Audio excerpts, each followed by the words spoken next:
Hello दोस्तों, मैं सुहेल कुमार। दोस्तों 67 बीपीएससी एक नई इतिहास को जन्म दे रहा है। दोस्तों आज मेरा टॉपिक है आखिर कब तक 67। 3 डॉट लगा है दोस्तों। ये डॉट का मतलब बहुत इंपॉर्टेंट होता है। 3 डॉट जब लिखते हैं तो इसकी जो मीनिंग्स है इन्फिनिटिव होती है इसकी मीनिंग्स। तो आखिर कब तक 67 कब तक है जो इसको छुपा कर रखोगे। एक ऐसा दूल्हा 67 बीपीएससी जिसका लगातार है जो शादी की डेट चेंज हो रहा है लगातार 10 बार। ये भी है जो ट्रेजेडी है दोस्तों, एक कहानी के रूप में बता रहे हैं। आप बहुत प्रेशर में होंगे। 67 बीपीएससी को लेकर 6 लाख लोगों ने फॉर्म भरा है और 6 लाख लोगों के साथ बीपीएससी ने कहीं ना कहीं है जो उसकी जो रवैया रही है वो नकारात्मक रही है, असंवेदनशील रही है, अराजकतावादी रही है, अन्यायपूर्ण रहा है, अनिश्चयवादी रहा है, असंस्करणीय रहा है। इसको क्या क्या बोला जाए। जब आप इस चीज को आप लिखिएगा, जब आर्टिकल लिखिएगा इसका, तो एक बहुत गलत तरीके से है जो उसका प्रचार प्रसार हो सकता है। लेकिन एक संवैधानिक संस्था है और संविधान पे लोगों का विश्वास है, इसलिए है जो संस्था को ज्यादा है जो नकारात्मक नहीं बोलना चाहिए। क्योंकि है जो हमारे जो लोक सेवा आयोग जो है वो है जो वहां की प्रतिष्ठित जो एसडीएम है, डीएसपी है, उसको है जो चयन करती है। तो एक सम्मानित जनक संस्था है। लेकिन उस सम्मान को बनाए रखने के लिए बीपीएससी ने कहीं ना कहीं जो अपनी है जो संवैधानिकता है कहीं ना कहीं है जो उस पर है जो प्रश्न चिन्ह है जो लगा दिया है। वर्तमान समय में ऐसा लगता है कि जो 67 बीपीएससी है ये एक ट्रेजेडी के रूप में है जो देखा जाएगा।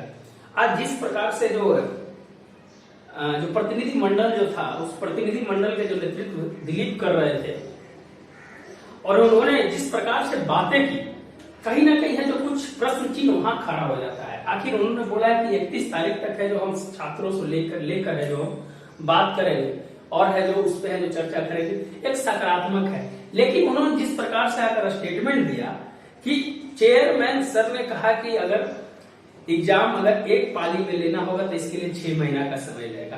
एकदम है जो बोला जा सकता है कि कोई आदमी, कोई इतनी बड़ी अधिकारी जो है मतलब इस तरह की बातें कर रहा है कि हम 6 महीना बाद लेंगे। ऑलरेडी है जो आपका सेशन है जो 1 साल लेट हो चुका है और उसके बाद बोल रहे हैं कि 6 महीना बाद लेंगे। कहीं ना कहीं है जो ये छात्रों के साथ, छात्रों के भविष्य के साथ जो खिलवाड़ है। दोस्तों हम इस तरह का वीडियो नहीं बनाते हैं, लेकिन हमने जिस प्रकार से आज इस चीज के बारे में जो मैंने सोचा कि कुछ ना कुछ दिलीप तक इस बात को पहुंचाई जाए कि आप छात्रों को जो प्रतिनिधित्व कर रहे हैं उस प्रतिनिधित्व में आप जो भी बातें रखें उस पूरी बातें हैं जो पहले है जो आप है जो सोशल मीडिया के माध्यम से रखने का प्रयास करें। आपको कटाक्ष करनी है बात को। आप चेयरमैन सर ने जो भी बात बोली उस पर है जो आपको तर्क वितर्क करना था। वहां पर तर्क वितर्क इस प्रकार से करना था कि आपको बोला गया कि 6 महीना बाद होगी एग्जाम, एक शिफ्ट में लेंगे। कहीं ना कहीं है जो गलत बात है। 6 महीना, 1 साल ऑलरेडी है जो आपकी वैकेंसी 15 दिसंबर को जो एग्जाम होनी थी, आज दिसंबर आने जा रहा है। सर को इस बात का अंदाजा लगना चाहिए कि 1 साल तक लोग कैसे रहते हैं पटना में। 1 साल पटना में रहने के लिए कम से कम उसका 1,20,000 रुपए का खर्च होता है। अगर 10,000 रुपए महीने अगर ले, 5,000 से कम में रूम नहीं मिलता है। 5,000 उसका खर्च जोड़ लीजिए, 10,000। तो सर इस सब चीज को ध्यान रखा जाए। आप एक बहुत बड़े अधिकारी हैं, तो इस सब चीज को ध्यान रखा जाए। 6 महीने लेट सर एक आयोग है, संवैधानिक आयोग है। आपने बोला लीगल तरीके से हमें जो इस पे जो विचार करेंगे। सर आपके पास समय था, आप इसको पहले लीगल तरीके से इस पे विचार कर लेते, उसके बाद है सर स्टेटमेंट दे। आप इतने बड़े अधिकारी होते हुए इतनी चैनल में आपने इंटरव्यू दिया, तो कहीं ना कहीं सर आपकी जो तथ्य है, जो बात है, आपके मूल्य, किसी भी व्यक्ति की पहचान उसके तथ्य और मूल्यों से होती है। अगर तथ्य और मूल्य अगर उसके नकारात्मक हो जाए तो उसकी पूरी जो आवरण है वो है जो खोखली हो जाती है। तो सर आपको उस तथ्य और मूल्य की पहचान है जो सर करनी चाहिए। आप इतने बड़े अधिकारी हैं। दूसरी चीज की 67 बीपीएससी जो है बहुत ही महत्वपूर्ण है लोगों के जो बार बार तैयारी कर रहे हैं। सर का बहुत सारा ब्याज जो आया कि परसेंटाइल सिस्टम हम करने जा रहे हैं, बहुत सारी चीजें कि हमने मैट में जब हम पढ़ाई करते थे तो मैट में, सर मैट में जो आप जिस प्रकार परसेंटाइल की जो बात कर रहे हैं सर, उस परसेंटाइल में है जो कॉलेज में एडिक्शंस होते हैं, उस कॉलेजों की संख्या बहुत ज्यादा होती है, वहां लड़के बहुत ज्यादा होते हैं, उसमें रैंकिंग के आधार पर, परसेंटाइल के आधार पर उसमें एडमिशंस होते हैं। यह सर परीक्षा है, ये है जो लोक सेवा की परीक्षा है, यहाँ सर वो एडमिशंस लेने की बात नहीं है। तो इस चीज बातों पर ध्यान सर आप दे सकते हैं, निश्चित रूप से दे सकते हैं। एक संवेदनशील मुद्दा है, इस पे है जो आप जरूर है जो आप सोचें। दूसरी चीज कुछ प्रश्न है जो दिलीप जी से करना चाहते हैं, एज ए हमारे प्रतिनिधि में हम लोगों का प्रतिनिधि है, उनका एक सिंपल सा सवाल जो उनके जो 2-3 पॉइंट्स जो है उस पे है जो रखने की विचार है। पहला पॉइंट जो है कि एग्जाम फेयर हो लेकिन तुरंत हो, ऐसा भी नहीं कि सर आप 6 महीना बाद कर दे रहे हैं, 6 महीने में अगर मान लीजिए कि 6 महीना बाद खुदा न खास्ता अगर कुछ और हो गया, एग्जाम कैंसिल हो गया, तो सर क्या कीजिएगा? एग्जाम फेयर हो और इसकी डेडलाइन हो। डेडलाइन का मतलब कि सर ने बोला कि हम फेयर कराना चाहते हैं, बहुत अच्छी बात है सर एक सकारात्मक रूप से बात करते हैं, लेकिन कहीं ना कहीं है जो अपने मूल्यों की बात को सर को है जो रखना चाहिए। फेयर हो, उसकी डेडलाइन हो। फर्स्ट प्रश्न है जो दिलीप जी को यहां पर रखना चाहिए कि एग्जाम फेयर हो और डेडलाइन में हो। इसकी पीटी, मेंस और इंटरव्यू तीनों की है जो डेट है जो एक बार है जो जारी किया जाए। दूसरा, कभी भी कोई भी आयोग, भारत का कोई भी आयोग है जो लोक सेवा की परीक्षा है जो डबल शिफ्ट में नहीं कराती है, पीटी की परीक्षा। और सबसे बड़ी संस्था जो है जो संवैधानिकता की बात करता है, आर्टिकल 312 से लेकर जो 320 के बीच, 321 के आसपास में जो भी है, उसमें जो परीक्षा बनाने की प्रक्रिया है जो ठीक है, वो है जो उस पर स्वतंत्र है। लेकिन हमारे जो सबसे बड़े जो लोक सेवा के जो संस्था है यूपीएससी अगर परसेंटाइल सिस्टम पे जाती है, क्योंकि हमारे जो सर्वोच्च संस्था है वो है यूपीएससी है, अगर वह है जो इस पर जाती है परसेंटाइल पे, तो उसको एडॉप्ट करके है जो ये अपना जितने भी राज्य सरकार की जो लोक सेवा आयोग है वो ले सकती है। लेकिन आप नए तरीके से सर इस चीज को कर रहे हैं, कोर्ट चला जाता है, तो है जो समस्या जो धीरे धीरे है जो बढ़ जाएगी। तो पहला पॉइंट जो है दिलीप जी के लिए होना चाहिए कि एग्जाम फेयर हो और डेडलाइन में हो। ये एकदम सर फर्स्ट पॉइंट है। दिलीप जी आप अगर वीडियो अगर सुन रहे हैं उनके पास पहुंचा दिया जाए तो फेयर हो और डेडलाइन में हो। डेडलाइन 6 महीना नहीं, 6 महीना में किसी प्रकार की और दिक्कत आ गई तो क्या कीजिएगा? इसीलिए एग्जाम जो है 2 महीने, 1 महीने के अंदर में है। लोगों की मानसिक जो प्रताड़ना है, जो मानसिक स्थिति जो लोगों की जो कहीं ना कहीं है जो अब खत्म हो रही है, क्योंकि मान लीजिए कि आप 6 महीना तक है जो पीटी की एग्जाम कराइएगा, फिर उसके बाद जो 6 महीना, फिर 68वीं का क्या होगा, 68 क्या होगा? अगर आप 68 में लागू करने के लिए कहते हैं कि इस एग्जाम में लागू नहीं हो, आपने बोला दिलीप जी की खेल के बीच में खेल का नियम चेंज नहीं होता है, ठीक है, आगे आने वाला जो 68 है अगर उसमें लागू कर दिया जाएगा तो 68 वाले जो आ रहे हैं उनका भी भविष्य तो खराब होगा।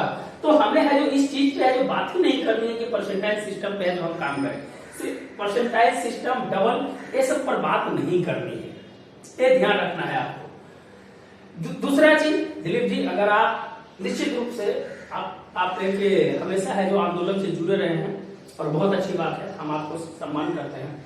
दूसरी चीज की जब 67 बीपीएससी में जो सेंटर का जो चुनाव हो वो कम से कम है जो 100 किलोमीटर के अंदर हो, कम से कम, क्योंकि इसके पीछे रीजंस है। जो एग्जाम सेंटर हो वो 100 किलोमीटर के अंदर है, क्योंकि अब 11 बजे बैठने का है, 1 घंटा पहले आपको बैठने के लिए है। 11 से 12 बजे के बीच अगर किसी का एग्जाम छूटता है और हंगामा होता है तो उसमें है जो कहीं ना कहीं जो समस्या उत्पन्न होती है।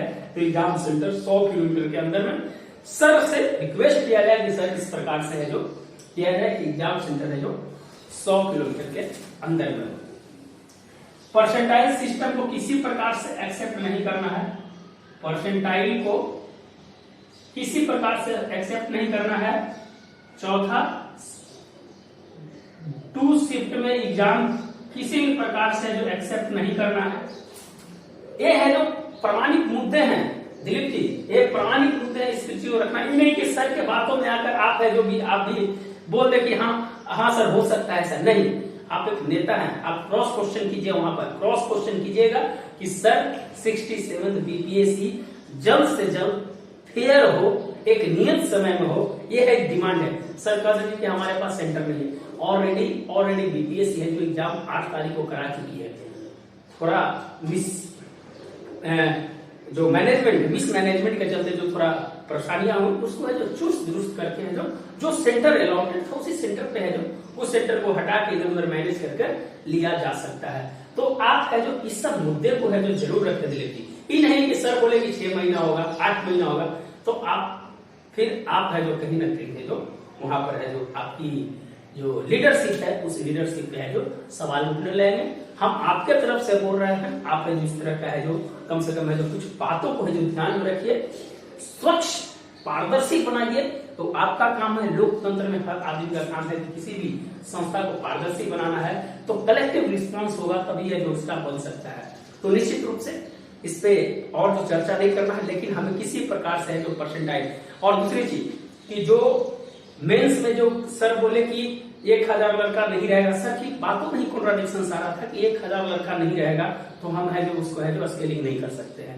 सर आप नंबर ऑफ स्टूडेंट्स पे परसेंटाइल निकालने की बात पीटी में कर रहे हैं, लेकिन आप मेंस में स्केलिंग की बात नहीं कर रहे हैं। सर सबसे ज्यादा जो है प्रताड़ित मेंस में होता है लड़का। आप जाकर सर 5 साल का रिपोर्ट कार्ड देखिए कि क्या स्थिति है लोगों का। बीपीएससी ने बहुत अमानवीय व्यवहार है जो किया है लोगों के साथ। आप जाकर सर 5 साल का आप रिपोर्ट 31 सब्जेक्ट का रिपोर्ट निकाल कर देख लीजिए कि क्या स्थिति होती है सर बीपीएससी के अंदर में। तो ये सब चीज मुद्दे थे, इस मुद्दे पर है हमने बात किया। अगर जितना वीडियो है जो लंबा पहुंचाइए, सर तक पहुंचाइए। कुछ कटु बात है जो हमने किया है, कुछ सकारात्मक बातें भी किया है हमने, लेकिन हमने है जो छात्र हित के लिए बोला है। ये 4 पॉइंट बहुत ही इंपॉर्टेंट है। डेडलाइन जरूरी होना चाहिए किसी भी चीज का। एक संवैधानिक संस्था, एक ओपन, जिसके पास इतनी शक्ति है, लेकिन शक्ति का प्रयोग सही रूप में करना चाहिए। अगर शक्ति है, अगर अपने तानाशाह के रूप में आ जाता है तो उसका है जो विनाश हो जाता है। आपने है जो इतिहास के विभिन्न पन्नों में है जो इसकी है जो कहानियां सुनी है, लेकिन कभी भी तानाशाह नहीं होना है। जब पेड़ पे फल लगते हैं तो झुक जाता है। आपके पास शक्ति है सर, आप शक्ति का सकारात्मक प्रयोग कीजिए। और हमारे जो प्रतिनिधि हैं उनके पास भी लोगों की है जो आवाज है, उस आवाज को सही तरीके से उठाइए, डिबेट कीजिए इसके लिए, लेकिन एक सही रूप में, एक सही मंच के रूप में है जो एक सकारात्मक भूमिका भी निकल के आए। तो दोस्तों मैं इन्हीं बातों को लेकर है जो दोस्तों मैं यहीं पर रुकता हूं। फिर कुछ ऐसे वीडियो है जो लेकर आऊंगा जो आखिर कब तक 67, ये है जो टॉपिक था आज का। वीडियो अच्छा लगता है तो जरूर है जो लाइक एंड सब्सक्राइब जरूर करें। प्लीज सब्सक्राइब जरूर करें दोस्तों।